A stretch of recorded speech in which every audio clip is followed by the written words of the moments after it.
हाय बच्चे लोग, so tomorrow is gonna be exam right. So preparation तो अभी तक कंप्लीट हो चुकी होगी, आई होप सो राइट। लेकिन लेकिन लेकिन लेकिन कॉन्फिडेंस नहीं है, तो कोई बात नहीं, मैं कॉन्फिडेंस देने आपको आ गया हूं। देखो जी, इस बार कॉन्फिडेंस प्रैक्टिकल वाला होगा। कैसे मैं बताता हूं। देखो, जब मैंने क्लास 10th एंड 12th में जब एग्जाम दिया था हिंदी का, तो हिंदी का मेरा जो मार्क्स था वो देखो आपके सामने है। ये क्लास 12th है CBSE and class 10th CBSE है। पहले क्लास 10th वाला देख लेते हैं ताकि आपको एक कॉन्फिडेंस आ जाए कि मैं भी अच्छा परफॉर्म कर सकता हूं। ट्रस्ट मी, बहुत इजी था और आपको बताऊंगा ऐसे क्या चीजें हैं जहां पास आप एग्जैक्टली बहुत सारे मिस्टेक्स करते हो। और आज से ही, अभी से ही, क्योंकि हमारे पास एक डे है, so obviously we can practise into those things जहां हमसे मिस्टेक्स होती हैं, जहां हमारे मार्क्स कट डाउन होते हैं। तो आपका मार्क्स कट डाउन होगा ही नहीं। क्या बोलते हो? आ जाओ देखो। हाँ जी, हिंदी राइट, देख सकते हो यस और नो। अच्छा, मेरा ही नाम है विकास कुमार शुक्ला। ओके, अब देखो मेरे कितने मार्क्स आए थे हिंदी में exactly. Great point which is 9 CGPA, which means out of 10 I got 9 marks. See this was my score right. अब क्लास 12th में देखो, क्लास 12th का भी देख लो। 9 okay Hindi, so I got 95 right, 95 total out of 100। So here 95। अब ये score मैंने कैसे अचीव किए? 9 एंड 95। वेल, आपको एक चीज और बताना चाहूंगा। ये जो हिंदी के एग्जाम्स थे ना, ये 3 घंटे समय मिलते हैं राइट, 3 आवर्स। मैंने पेपर एग्जैक्टली खत्म कर दिया था 1.5 आवर में। अरे कहने की बात नहीं है, सच में कर दिया था guys. You won't be able to believe, but trust me, मैं सर से परमिशन ले रहा था, प्लीज जाने दीजिए मुझे। इवन रीचेक भी किया तो 2 घंटे में पूरा कंप्लीट फिनिश था, कंप्लीट राइट। इसके बावजूद भी मुझे जाने नहीं दिया गया। लेकिन मैं आपको बताऊंगा ऐसी क्या चीजें थी जो मैंने एक्चुअली में की, और आप भी कर सकते हो मार्क्स गेन करने के लिए। आओ देखते हैं। सबसे इंपॉर्टेंट बात है, देखो आप ऑब्वियसली 2-3 पार्ट्स होते हैं राइट, जिसमें ग्रामर आता है, जिसमें आपको पत्र लेखन ये सब चीजें करना पड़ता है। लिटरेचर पार्ट आता है, and the most important point जो कि हमसे नहीं बनता है, वो आते हैं पैसेजेस, जिनके क्वेश्चंस रीड करके हमें लिखना पड़ता है। यहां पास बहुत डाउट्स होता है। वेल डोंट वरी, मैं आपको बताता हूं ऐसी टेक्निक्स जहां पास आपने 100% स्कोर करना है। I promise you 100%। कैसे? देखो जी, देखो जो रीडिंग सेक्शन है ना, हम देखेंगे इसमें क्या मिस्टेक्स होती हैं और आपको टिप्स दिया हुआ हो कि जो आपको करना है। ठीक है, पहली बात, जो रीडिंग सेक्शन है ना, देखो उसमें गलती क्या करते हो ना, पेपर मिलता है, पेपर 15 मिनट पहले मिलता है राइट। सीबीएसई का ऑब्वियसली रूल है, 15 मिनट पहले आपको पेपर दे देगा और आप क्या करते हो? सोचते रहते हो, बैठे रहते हो, पैसेज रीड करते हो। गलत करते हो ना, पैसेज रीड नहीं करना है आपको। करना क्या है? पहले तो आपको पैसेज के क्वेश्चंस रीड करना है, वेरी इंपॉर्टेंट। उस पैसेज में जो क्वेश्चंस पूछे गए हैं उनको रीड करना है। ठीक है, क्लियर है? पैसेज रीड नहीं करना है, क्योंकि जब आप पैसेज के क्वेश्चंस पढ़ेंगे तो उससे क्या होगा, आपको क्वेश्चंस के आइडिया होंगे, क्वेश्चन कौन कौन से पूछे गए हैं। अब क्या होना है कि जब आप पैसेज रीड करोगे पेंसिल के साथ, तो आप क्वेश्चन पेपर देखो, क्वेश्चन पेपर तो आपको नहीं देना है राइट, घर लेके जाना है। तो उसी में आपको पैसेज के जो क्वेश्चंस हैं उनके जो हिंट्स मिलेंगे वहां आपको हाईलाइट करना है। वेरी इंपॉर्टेंट, हाईलाइट करना है। If you are not gonna do this, आपको मार्क्स नहीं गेन होंगे, क्योंकि बार बार पता है टाइम वेस्ट होता है। सबसे मोस्ट इंपॉर्टेंट पॉइंट पता है क्या है कि इस सेक्शन में ना टाइम वेस्ट होता है और इसको आपको रिड्यूस करना है।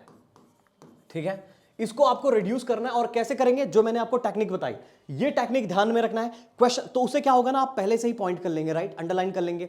अब इसी तरह 2-3 होंगे तो सभी ऐसे ही कर लीजिए। 15 मिनट मिलता है, बहुत है, काफी है। अभी आपको थॉरली नहीं जाना है, बस थोड़ा थोड़ा ऊपर से पढ़ लीजिए। अब जब क्वेश्चन करने बैठते हैं तो एक बार पैसेज को अच्छे से रीड कीजिए, अच्छे से कीजिए, और जितने क्वेश्चंस पूछे गए हैं आपको फिर लिखना है। अब लिखेंगे कैसे? उसके लिए भी मैंने आपको बताया क्या करना है। आप और मैं मिस्टेक क्या करते हैं बताता हूं। देखो सिंपल सी बात है, स्पेलिंग मिस्टेक नहीं करनी है। देखो सबसे बड़ा रिग्रेट क्या होता है ना, स्पेलिंग मिस्टेक। वेरी क्योंकि क्या होता है, समझो आप मेरी बात, 2 मार्क्स के क्वेश्चन आते हैं। मान लेते हैं कोई 2 मार्क का क्वेश्चन है, बच्चा आपने 2 लाइन 3 लाइन लिखी। ठीक है, 3 लाइन लिखी।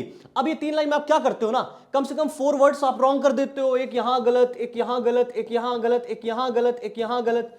अब वो क्या मार्क्स देगा आपको? आप सोचो, आपका आंसर सही है मानता हूं, क्या मार्क्स देगा आपको?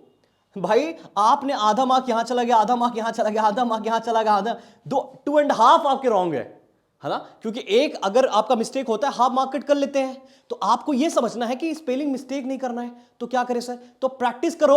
अगर चलो सर अब कहां से करें, टाइम ही नहीं है, कोई बात नहीं, आपको एक काम करना है। देखो समझो मेरी बात, मैं समझता हूं कि पैसेज के, देखो पैसेज में ही आंसर रहते हैं। पहली बात तो पैसेज की छाप देना है जब आपको ना बने तो। और ऐसा नहीं कि जो आंसर लिख रहे हो पैसेज से आपने मैच ही नहीं किया है। मैं अपनी आपके इंफॉर्मेशन मत ऐड कर देना, ठीक है? आपको एग्जैक्टली पैसेज देखना है, उससे जो इंफॉर्मेशन आ रही है ऐड करना है। मान लेते हैं आपने कुछ ऐड करना है कभी भी, लाइक आप लिटरेचर लिखोगे, जब कुछ लिखोगे आप क्या करो ना, ऑल्टरनेटिव ढूंढो। Very best idea. क्या करोगे आप, ध्यान से देखो, स्पेलिंग मिस्टेक करने से बचना है तो ऑल्टरनेटिव ढूंढना है। क्यों ऑल्टरनेटिव ढूंढना है सर, आप हिंदी नेटिव स्पीकर हैं, क्योंकि हिंदी लिए मैं जानता हूं, राइट। तो हिंदी के जो भी वर्ड्स होंगे ना, उनके दूसरे वर्ड्स भी तो होंगे ना, है ना, जिनको सिनोनिम्स बोलते हैं, तो भाई उनको यूज करो ना। अगर उनको यूज करोगे तो बड़े बड़े स्पेलिंग्स जो होंगे, जो समझ ही नहीं आ रहा कैसे लिखना है, तो क्यों मिस्टेक करना। जब आपको पता होता है मिस्टेक होगी तो आप पहले से उसको ना लिखो, दूसरा लिखो। अगर ना आए एट द एंड तो ठीक है, एक बात समझ में आती है, लिखना जरूर, ये नहीं कि लिखना ही नहीं, स्पेलिंग मिस्टेक होगी तो ये कोई बात नहीं होती है, ठीक है। तो इसका भी सॉल्यूशन हमने देख लिया। नेक्स्ट देखो, काट पीट नहीं करना है। अब मैंने इसको क्या किया, देखो समझो, मैंने सिंपल, ये रॉन्ग है तो मैंने क्या करना है, सिंपल दिस, लाइक दिस, है ना। अब आप क्या करते हैं, ये डोंट डू दिस। अगर आप ऐसा करोगे तो कौन ही मार्क्स देगा, क्योंकि जो पेपर चेक करता है वो आपके मार्क्स ये सब देखने वाला नहीं है इतना कुछ, ठीक है ना।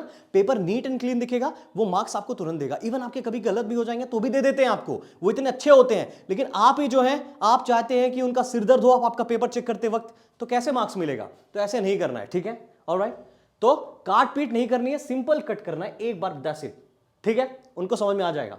नेक्स्ट पॉइंट, अपने से इंफॉर्मेशन ऐड नहीं करनी है। मान लेते हैं कोई काऊ के बारे में आ गया, ठीक है, काऊ के बारे में। अब आप ये नहीं कि काऊ हमारी माता है, हमको दूध देती है, ये अपने से नहीं, जितना लिखा हुआ है, जिस सब्जेक्ट के बारे में लिखा हुआ है वही बात करनी है, कुछ एक्स्ट्रा इंफॉर्मेशन ऐड नहीं करना है, ठीक है। ये नहीं कि आपने और 2-3 बकरी वकरी लगा दी, ऐसा कुछ नहीं है, ठीक है, ठीक है। तो ये चीज इंपॉर्टेंट है, क्योंकि कुछ बच्चे बहुत एक्साइटेड हो जाते हैं और क्या क्या नहीं करने लगते हैं। फोर्थ पॉइंट, जितना पूछा जाए उतना ही लिखना है। अब मान लेते हैं कोई पैसेज आया, फॉर एग्जांपल काऊ के बारे में आया, राइट, काऊ के बारे में।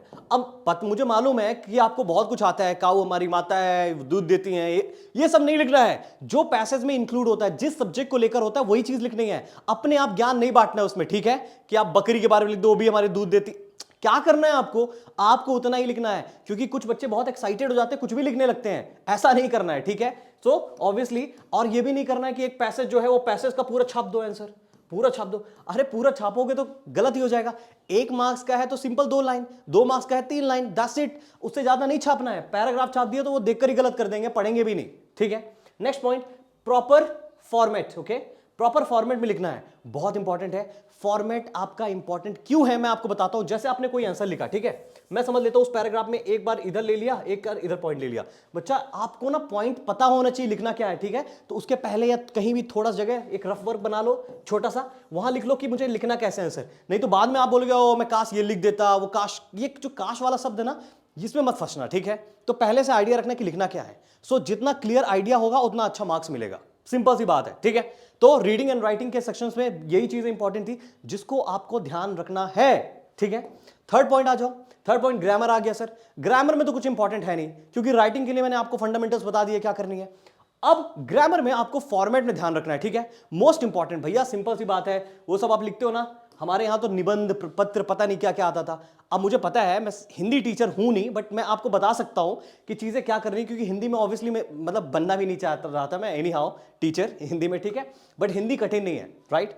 फॉर्मेट सही होना चाहिए, वेरी इंपॉर्टेंट, ठीक है। वो लिखते हो ना सेवा में, दिस दैट, डेट, दिनांक, वो जो भी चीजें आती हैं उनको सही से लिखना है। अगर आप कहीं भी मिस्टेक कर देंगे वहां नंबर चल जाएगा, हर पार्ट का आपको नंबर मिलता है। वेरी इंपॉर्टेंट, फॉर्मेट सही होना चाहिए, ठीक है।